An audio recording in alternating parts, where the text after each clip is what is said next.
Okay, so here's the answer or the solutions to question 5 for this motion and forces task.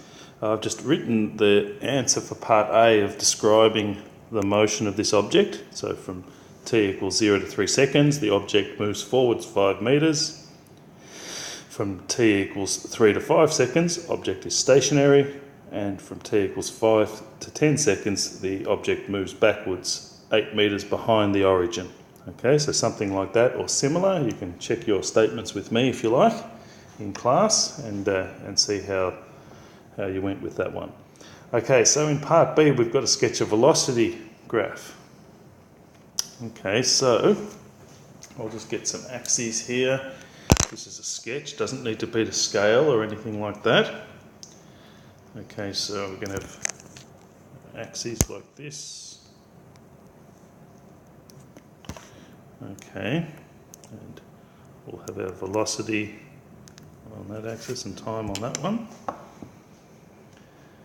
Okay, so the first section of the graph, from that displacement graph, we're going to use the slope or the gradient of that graph. So between 0 and 3 seconds, so up to 3 seconds, we get a rise of 5 over a run of 3, which gives us 1.67 metres per second.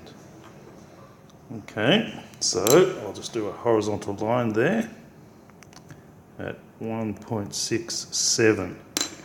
So I should put these units here too, velocity metres per second, time in seconds. Okay, then for the next section of the graph, well, the slope is 0. Okay, so the velocity is 0 from 3 up to 5 seconds. So just make a hard line down on there so you can see that it's at 0. Okay, in the last section of the graph, we're going from 5 all the way up to 10 seconds. And we have a rise of negative 13. We go all the way from positive 5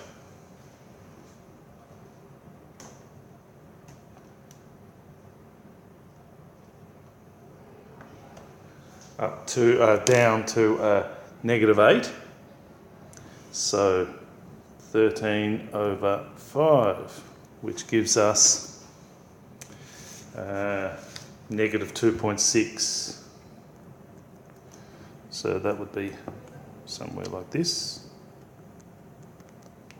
and down along there horizontally. So there's our velocity graph for part B.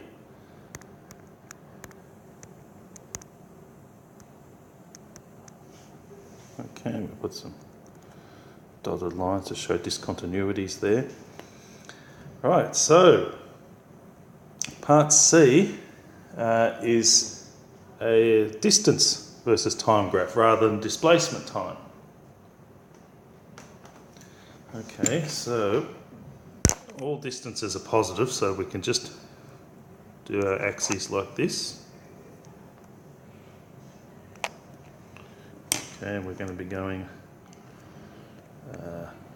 distance in metres here versus time in seconds. So the initial part of the graph looks the same because we're going forwards. So from 0 up to 3 seconds, we cover 5 metres. And then this continues to look the same up to 5 seconds. Okay, because the object's stationary. But now the object's going to move backwards, but on a distance time graph, that's going to continue on upwards 13 metres up to the 10-second mark. So they end up 18 metres away, or not away actually, but they end up covering a distance of 18 metres during that last bit there. Okay, so there's the answers for number 5. You can go on with the rest.